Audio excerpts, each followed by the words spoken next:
As Mississippi prepares for the most active part of the hurricane season, Governor Tate Reeves and FEMA Administrator Pete Gaynor went to Hancock County to meet with emergency managers and discuss this year's unique challenges amid the COVID-19 pandemic.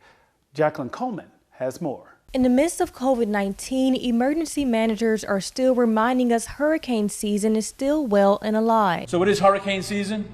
We're coming up on the 15-year anniversary of Katrina. Governor Tate Reeves held a conference at Waveland's Ground Zero Museum on the coast, joining local, state, and federal leaders to discuss natural disasters and see the results of about $4 million in federal grants going directly to emergency response and emergency management on the coast. Almost 2 months into hurricane season, officials admit this year could present difficulty. Continue to deal with COVID-19 again in Mississippi and across the country, and combined with hurricane season, recovery, it just makes the future a little bit more complicated.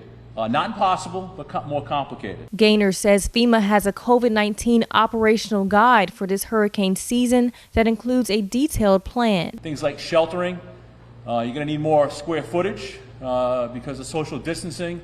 You're going to need more time because you're not going to be able to transport the amount of people you would on a school bus. Maybe you need, if you needed one school bus, maybe now you need two.